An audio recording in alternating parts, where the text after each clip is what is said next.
পশ্চিম মেদিনীপুর জেলার 23তম জেলা বইমেলার উদ্বোধন করেছেন রাজ্যের গ্রন্থাগার মন্ত্রী সিদ্দিকুল্লাহ চৌধুরী।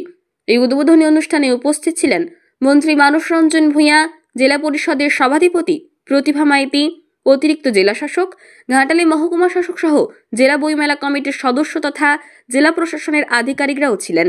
আজ বর্ণাঢ্য ও বিভিন্ন সাংস্কৃতিক অনুষ্ঠানের মধ্য দিয়ে 16ই ডিসেম্বর পর্যন্ত ঘাটাল বিদ্যাসাগর স্কুল মাঠে চলবে পশ্চিম মেদিনীপুর জেলা বইমেলা।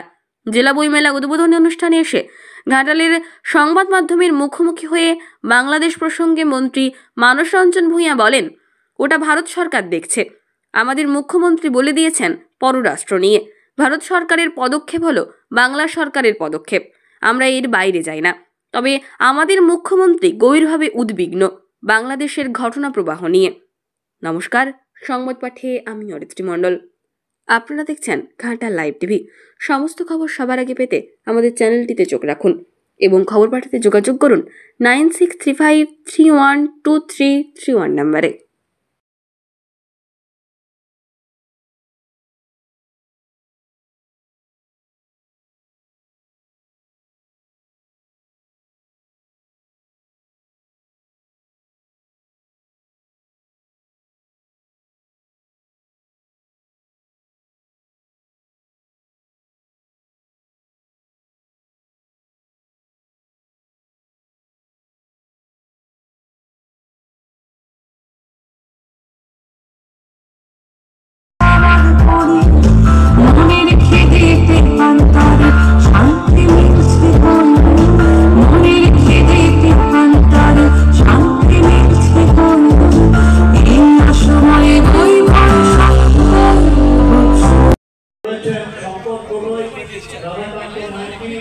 চেয়ারম্যানগণ,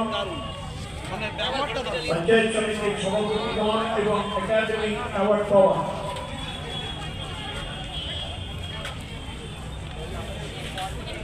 মিত্র বিকাশ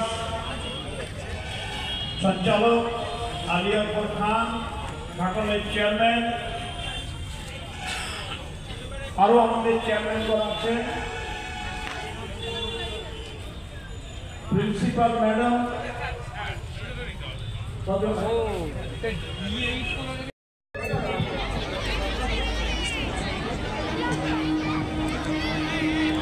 বইমেলা আজও মুখ চোরা বাঙালির কাছে ধুলো জমা এক আবেগ। বইমেলা আজও পাল্টে দেয় অর্থহীন জীবনের চেনা গতিবেগ। বইমেলা আজও নূতন বইয়ের নূতন নূতন গন্ধ। এ বলে আমি ভালো, তো ও বলে আমি ভালো, এ নিয়ে শুরু হয় নতুন এক দ্বন্দ্ব। সেই 23তম বইমেলা হচ্ছে ঘাটালের জেলা বইমেলা 23তম। আমি যারা মঞ্চে